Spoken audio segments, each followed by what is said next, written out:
Sou Giovana Campos e começa agora o programa Espiritualidade em Debate, o programa da Associação Médico Espírita de Santos, aqui na Santa Cecília TV. No programa de hoje estou com o Dr. Flávio Braun Fiorda, ele é médico psiquiatra e presidente da Associação Médico Espírita de Santos. O nosso tema hoje será a capelania hospitalar espírita. Flávio, obrigada por estar aqui no Espiritualidade em Debate e vamos explicar para o público, né, o que é essa capelania hospitalar espírita que está crescendo tanto no Brasil e a gente trouxe aqui para Santos, né? Então, o que é a capelania hospitalar espírita? Bom, em primeiro lugar, muito obrigado pelo convite, né, pelo espaço da Associação Médico Espírita de Santos, aqui na Santa Cecília, que é um espaço muito importante, e abordar a questão da espiritualidade, né, que as pessoas estão muito carentes de carinho, de afeto, de amor. E por esse carinho, por esse afeto, por esse amor, é que nós começamos a estudar esse tema da capelania hospitalar espírita. A capelania é um termo muito antigo, já dos séculos XVI, XVII, XVIII, onde, por caridade, por amor, alguns voluntários se despiam das suas capas para dar o calor e o carinho necessário para alguém que estava com fome ou alguém que estavam doentes, nas ruas, pelas cidades da antiga Europa. Então surgiu esse termo, capelania, você cobrir alguém com o seu manto para dar um carinho, um conforto. Fazer um acolhimento, né? Um acolhimento fraterno, independentemente de religião, de raça, de local, de espaço físico. Então a capelania é um movimento de caridade, de solidariedade, de afeto. A capelania pode ser feita em vários tipos de instituições.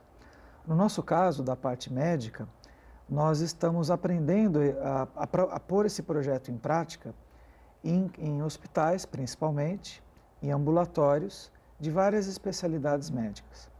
Então, é um serviço onde nós criamos um grupo de voluntários baseados em estudos teóricos, onde oferecemos cursos de formação de capelães, cuja finalidade é visitar pacientes, sejam em clínicas, em hospitais, em creches ou em asilos, para conversar, ouvir, dar um tipo de atenção que quase sempre o paciente que fica internado nesses lugares, por diversas razões, sendo internações temporárias ou crônicas de longa data, precisa de alguém para ouvir, para conversar, para trocar uma ideia. Nesses diálogos acontecem todo tipo de conversa, inclusive a questão da religiosidade e da espiritualidade. No caso, esse atendimento, né, esse acolhimento fraterno realizado nos hospitais, ele pode também ser estendido não só ao paciente, mas também a algum acompanhante? Sem dúvida, né? Temos casos de pacientes internados em hospitais que estão sozinhos ou com acompanhantes, amigos, familiares ou pessoas até que são pagas como profissionais de ficar em acompanhamento hospitalar. Nesse caso, nós chegamos, conversamos, nos apresentamos, né? Dizemos que somos da capelania hospitalar espírita, dizemos qual é o nosso papel, qual é a nossa tarefa, independentemente da religião que o paciente possa ter, porque isso não é o mais importante, o importante é dar amor, né? E a partir daí, desse bate-papo inicial, nós vamos pedir o nome daquela pessoa.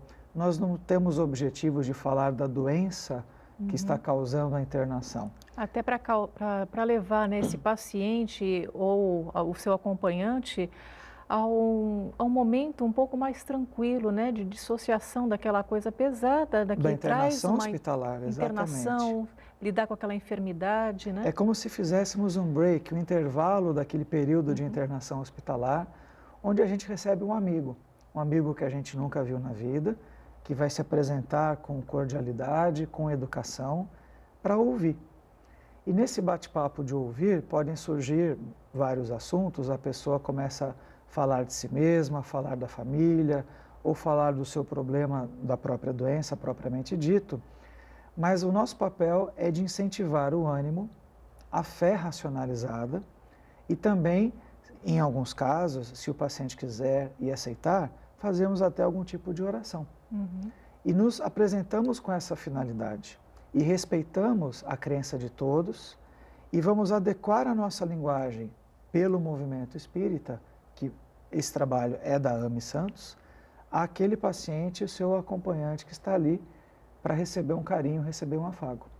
Então, resumindo, a finalidade é respirar um pouquinho mais com aquele paciente, assuntos variados, assuntos que o próprio paciente vai conduzir aquela conversa, e a partir daí incentivar a sua fé, o seu ânimo, no intuito desse pensamento positivo ser um fator coadjuvante com a sua importância junto ao tratamento médico, o tratamento da enfermagem, tornando aquela internação, quem sabe, mais curta, fortalecendo o seu processo da sua imunidade, e a partir daí, nessa fé racionalizada, nessa onda positiva desse carinho, quem sabe fortalecer a sua fé e aí proporcionar mais bem-estar e quem sabe uma alta para a sua residência um pouco mais cedo. Esse projeto, né, da Capelania Hospitalar Espírita é novo aqui em Santos. Isso. Nós, no ano de 2017, fizemos um curso de formação de capelães, de mais ou menos 2 a 3 meses, onde tivemos um livro sobre Capelania Hospitalar Espírita que estudamos vários capítulos e sugerimos que lêssemos ao todo esse livro, porque tinha várias situações específicas que poderíamos encontrar numa situação hospitalar. Porque nem todo voluntário tem uma vivência hospitalar. Esse voluntário não precisa ser necessariamente um profissional de saúde. Né?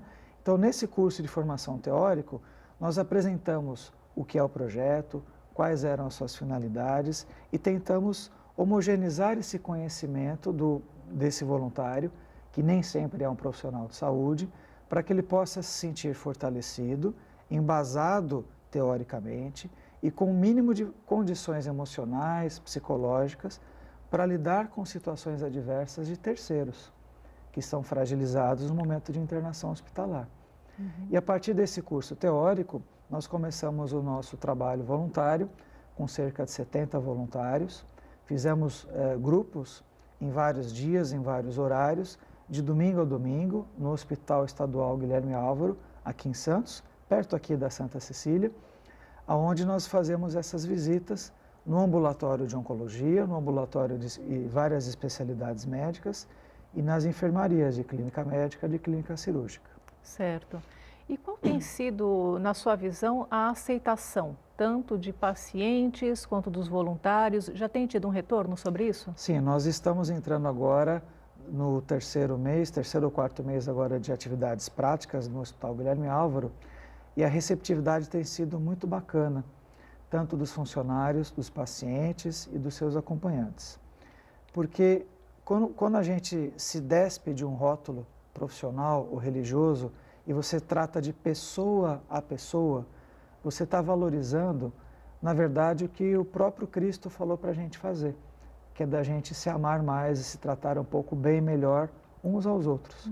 E com essa finalidade, a gente atinge o coração das pessoas, com educação, com cordialidade, e a partir daí, independentemente de filosofia religiosa que cada um possa ter, o resultado prático tem sido muito bacana, através da prece, da oração, para aquele paciente que sente vontade que nós façamos isso por ele naquele momento, e até em alguns casos a aplicação de passe também. Essa é uma outra questão. Nós estamos dentro de um hospital com várias crenças, com várias denominações religiosas por parte dos pacientes. Sim. Como é que tem esse balanço, esse respeito, sem um interferir tanto na crença do outro? Na verdade, o nosso trabalho voluntário não tem essa finalidade de mudar a religião de ninguém. Nossa finalidade, como a gente comentou, é dar carinho, dar afeto, ânimo e o fortalecimento da sua fé pelo seu pensamento positivo, reagindo para uma força íntima no sentido da cura, do reequilíbrio, tornando eficiente o tratamento médico que a pessoa esteja fazendo durante aqueles dias que ela está no hospital. Então, a gente não vai ter nenhum tipo de intriga do ponto de vista da sua religiosidade. Né? Porque nós perguntamos se o paciente aceita a nossa conversa, o nosso acesso, no primeiro momento. Se identificando inicialmente por espírita, caso o paciente ou seu acompanhante tem uma outra denominação religiosa, eles podem falar não, muito obrigado. Exatamente, num clima de educação, de cordialidade e de respeito. Certo. E outra coisa que, né, comentada foi a questão do passe. Sim. É oferecido o passe a quem quer que seja ou a pessoa solicita o passe? Como é que funciona essa dinâmica? Bom, primeiro a gente começa num bate-papo completamente informal, né? E oferecemos, olha, você quer que você aceite uma oração, pode ser um Pai Nosso ou um texto de livros com textos edificantes, positivos, de refazimento, de ânimo, né? Dependendo da resposta, da evolução desse diálogo, se o paciente quiser, se for também de cunho espiritualista, existe a aplicação do passe, mas nunca nada vai ser obrigatório. Tudo é voluntário de ambas as partes, para ter o respeito ao espaço de cada um. E em questões assim, diferenças de religião entre o paciente e o acompanhante, como que o capelão se porta? Se porta de maneira respeitosa. Já tivemos algumas situações, por exemplo, do acompanhante ser, por exemplo, católico e do paciente ser evangélico. Um pedir para rezar a oração do Pai Nosso para um e o outro fazer um outro tipo de oração numa conversa franca e direta com o divino, com Deus, né? A partir daí, nenhum tipo de atrito, nenhum tipo de mal-estar, porque o respeito fundamental é o mais importante. Certo. Bom, Flávia, a gente está chegando agora, né, perto do nosso intervalo, e para o nosso próximo bloco, eu vou querer te saber uma coisa que a religiosidade e a espiritualidade, como que vocês, na prática, têm visto isso na melhora dos quadros de enfermidade? Então, a gente vai fazer destrinchar um pouquinho mais sobre esse assunto no nosso próximo bloco. Voltamos já já.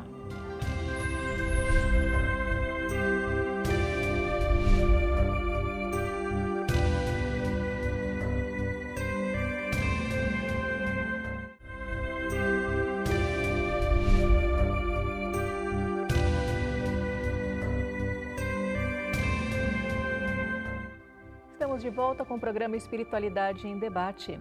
O programa da Associação Médico Espírita de Santos, aqui na Santa Cecília TV. Mas como entrar em contato com a Associação Médico Espírita de Santos? Tem duas formas. Você pode entrar através de nosso site, que é www.amisantos.net.br. Lá você vai saber um pouco mais dos cursos, palestras, enfim, de toda a dinâmica da Associação Médico Espírita aqui de Santos. Ou também pode entrar através de nosso Facebook, que é Ame Santos. Lá também você vai saber um pouco mais de nossos eventos, vai ver as fotos dos eventos que nós participamos, além de novidades em artigos e pesquisas médico-espírita. No programa de hoje, estamos abordando o assunto capelania hospitalar espírita e eu estou com o Dr. Flávio Braun Fiorda. Ele é médico psiquiatra e presidente da Ame Santos. Bom, Flávio, a gente falou no bloco anterior um pouquinho, né, sobre o que é a capelania hospitalar, né, como que a Ame Santos tem desenvolvido esse trabalho ao longo já de 4, 5 meses. E tudo isso está baseado em um livro que foi publicado pela Associação Médico Espírita do Brasil, né, que foi organizado pelo Dr. Paulo Batistuta, que é lá da Associação do Espírito Santo, certo? Correto. O livro que nós estudamos é esse aqui, Capelania Hospitalar Espírita, onde nós temos toda a formação teórico-prática de como se comportar mediante um paciente numa situação hospitalar ambulatorial. Então, um livro de referência para quem quiser estudar, esse daqui, que pode ser disponibilizado pelo site da Ame Santos e da Ame Brasil, para quem quiser em casa ler e estudar, né? Certo. Esse livro está sendo a referência nacional para esses trabalhos. Ah, que bom. Porque juntou a experiência de várias associações médicos espíritas de São Paulo, de outros estados, e compilou-se nessa publicação que serve de modelo de criação para outros trabalhos voluntários em toda a parte do nosso país. Ah, que legal, né? Muito bom saber que a gente tem uma referência, né, nessa área. Bom, no bloco anterior eu tinha, né, formulado uma pergunta, né, que já que tanto aqui em Santos quanto em outros estados, outros municípios, têm desenvolvido esse trabalho de capelania hospitalar, como que tem sido a resposta, né, da religiosidade e espiritualidade no tratamento, né, na resposta a uma cura ou a uma alta, né, dependendo, a gente sabe que não é curado, mas tem uma alta hospitalar Sim. desses pacientes? Bom, nós sabemos que temos vários trabalhos científicos, né, por várias universidades do nosso país e fora do nosso país, que não estão necessariamente ligadas à questão religiosa, essas universidades, nem esses pesquisadores. Mas eles começaram a investigar pela anamnese, pela consulta com os pacientes, o quão a fé de cada um fazia parte da sua vida e o quanto essa fé racionalizada, de vários cunhos religiosos, poderia interferir positivamente no quadro desse mecanismo, dessa balança saúde e doença. Então foi constatado por vários trabalhos e que saiu em várias revistas de pesquisas científicas indexadas no Brasil e no mundo, que a religiosidade faz parte do tratamento de saúde de maneira extremamente positiva, desde que não levada com grau de fanatismo. E que a espiritualidade é maior que a religiosidade. A religiosidade é o grau que você frequenta uma instituição religiosa, seja ela qual for, e qual o seu vínculo com esse grupo social, e com o seu padre, com o seu pastor, com o seu líder religioso. Então, é uma ligação da tua religião, o quão você faz bem o uso dela para a sua vida, no seu meio social onde você vive.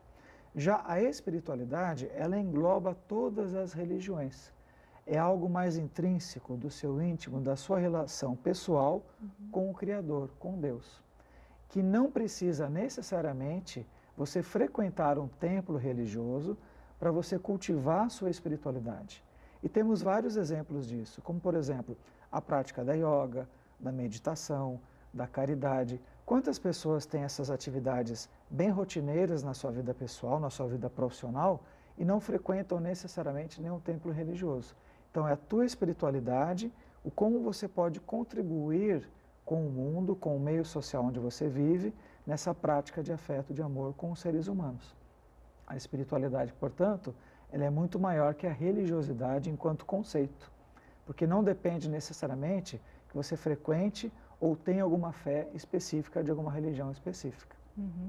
E a partir daí, são pessoas que, por exemplo, podem ser até sem crença nenhuma, mas têm a sua espiritualidade prática como algo resolutivo para a sua vida social. Às vezes quando a gente pensa, uma pessoa que não tem crença alguma, né, uma pessoa que pode ser ateia ou agnóstica, né, Sim. como que isso pode favorecer a sua saúde? Seria uma crença na ciência em si?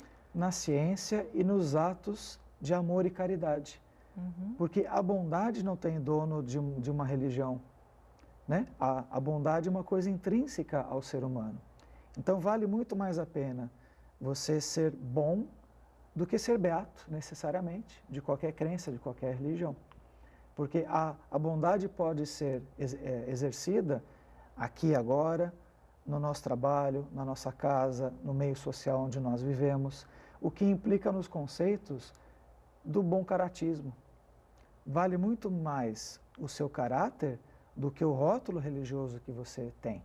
Vale muito mais o que você faz de bem aos outros do que o seu vínculo social com algum templo religioso. Então, a importância no caráter na sociedade resolveria a questão da pobreza, da miséria, da maldade, da violência, as questões sociais que a gente vê, que infelizmente existe no nosso mundo, no nosso país, né? Se nós fôssemos menos hipócritas, por exemplo, o homem, o ser humano como um todo, e aplicasse o lado mais positivo do seu caráter, valeria muito mais a pena do que você ficar só rezando e orando o dia inteiro. A oração, nesse aspecto, ela tem a sua importância, é a sua conexão com o alto, com o Criador. Mas a parte prática da oração implica na palavra ação, que está dentro da palavra oração. Eu tenho que pôr em prática esse amor, esse afeto. E a capelania é um dos métodos de você fazer isso também.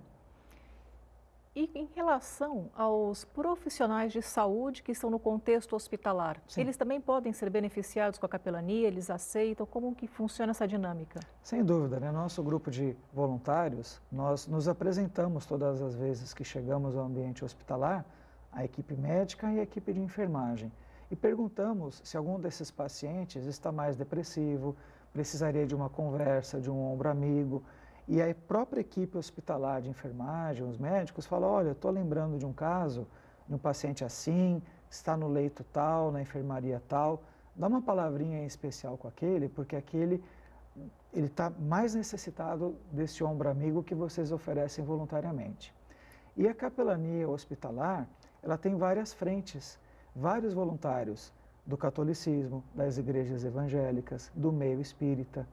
E isso também não existe nenhum tipo de mal-estar, nenhum tipo de concorrência, porque a finalidade é a mesma, é dar carinho para as pessoas. Então a equipe médica de enfermagem é muito receptiva e já sabe da importância do fortalecimento desse pensamento positivo no tratamento prático da eficiência da medicação, da sua imunidade e do grau de cura que os pacientes precisam melhorar essa acurácia diagnóstica para, quem sabe, ter alta mais cedo. Né? Você havia comentado, né, dos estudos que estão sendo conduzidos por todo o Brasil e também no exterior. Sim.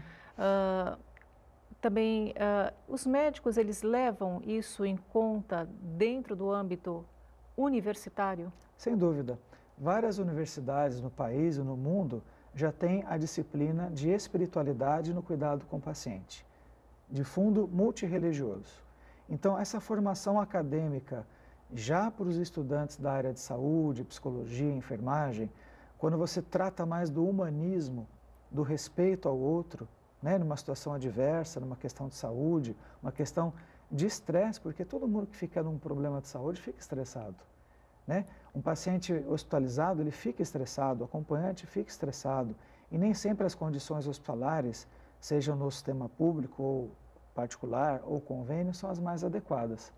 Então, se você começa a embutir a questão do humanismo, que engloba a capelania, que engloba a espiritualidade no cuidado com o paciente, desde a mentalidade da formação acadêmica, você vai formar um profissional de saúde, no mínimo, mais humano, mais respeitoso, independentemente da crença do profissional de saúde.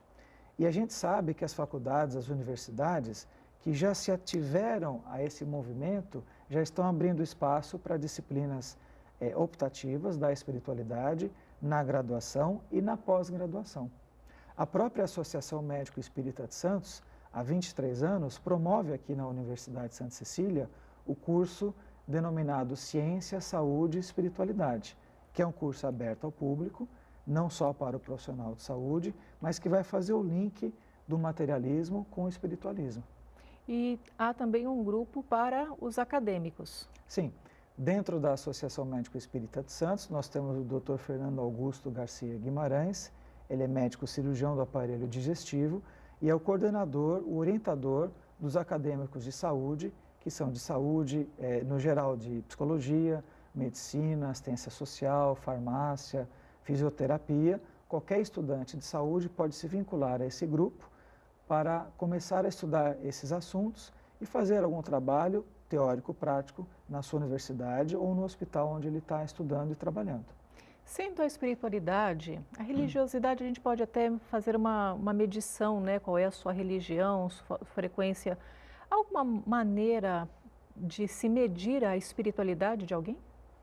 Olha, existem vários questionários que algumas universidades praticam de entrevista na anamnese.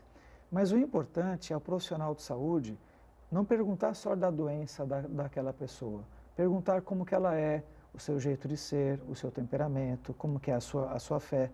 Então, esse jeito de introduzir no bate-papo da consulta médica, no momento apropriado, o mecanismo de entrar nesse assunto sem ser invasivo, lógico, e respeitando a crença alheia, mas perguntando como que a fé interfere no seu dia a dia. Você faz algum tipo de oração? Você tem algum trabalho voluntário? E a partir daí fazer isso também um tipo de medicação para facilitar a sua recuperação do seu tratamento de saúde, em alguns casos. Na sua experiência como psiquiatra, os pensamentos, os estados alterados, as atitudes, tem alguma influência também na psique? Sem dúvida, né? Nós sabemos que o psiquismo humano, temos vários assuntos, várias gavetinhas, vários fatores, né? E um deles é a questão religiosa, da sua espiritualidade. A questão da depressão também é muito importante, a fé racionalizada, né? Porque na depressão o negativismo está mais exacerbado, no suicídio muito mais ainda, né? Então a gente sabe que as pessoas que cultivam mais esses assuntos, com racionalidade, digo mais uma vez, ou ela adoece menos ou se recupera mais rápido. Ela vai construir essa esperança do seu tratamento de saúde, não pondo fé só na medicação, só na psicoterapia, mas também na espiritualidade como um todo, que é intrínseco a cada um e variável de pessoa a pessoa, lógico, né? Mas a gente sabe que quem cultiva mais esse lado, com certeza, ele tem um autoconhecimento mais extenso e consegue ver quais são as suas qualidades, os seus pontos fortes, ver também quais são os seus defeitos e os seus pontos fracos e conseguir amenizá-los abrandando devagarinho no processo de psicoterapia. Certo. Para a gente entender um pouco mais, vocês fizeram um curso, né, informativo e formativo também sobre a capelania hospitalar espírita ano passado, 2017. Correto. Algo previsto para 2018? Provavelmente no segundo semestre nós vamos divulgar através do nosso site da Associação Médico Espírita, através das nossas redes sociais, esse segundo curso de formação em capelania hospitalar, que é aberto a todos e que conseguimos na primeira turma formar 70 voluntários, que já estão atuando no Hospital Guilherme Álvaro. E quem sabe, no segundo semestre, consigamos formar uma nova turma e trabalhar no outro serviço público aqui na nossa região. E o Hospital Guilherme Álvaro, situado no bairro do Boqueirão, em Santos, né? Alguma previsão para estender para atendimento hospitalar em outras cidades da região, da Baixada Santista? Sem dúvida, né? A Associação Médico Espírita está fazendo alguns contatos prévios, né, com a diretoria de outros hospitais. Ainda não podem ser divulgados? Não posso divulgar ainda, mas no momento adequado, com certeza serão nossos futuros parceiros, como já é o Hospital Guilherme Álvaro, que é o Hospital Escola, vinculado à Faculdade de Ciências Médicas de Santos, da Fundação Lusíada. Então, por termos formados lá também no ano de 1997, nós temos um afeto especial com esse hospital, que atende toda a Baixada, o Vale do Ribeira, que é um hospital que, por ser público, né, estar qualificado nesse serviço de capelania, com certeza uma grande vantagem para a nossa população. Tá certo, então. Doutor Flávio, alguma consideração sobre a capelania que você gostaria de deixar para o pessoal de casa? Sem dúvida, né? Às vezes as pessoas não se sentem capazes para esse tipo de trabalho, mas são capazes sim. Toda pessoa que tem uma capacidade de dar afeto, dar carinho, tem o seu potencial do seu lado mais amoroso, no seu coração e na sua razão. Então, vamos informar para o segundo semestre, agora de 2018, e são todos convidados. No momento, vamos passar os dados adequados. Tá certo, então. Doutor Flávio, muito obrigada por estar aqui no Espiritualidade em Debate para falar sobre esse tema. Eu que agradeço. Você que está em casa já sabe, programa inédito toda sexta-feira às 6 horas. Espero você!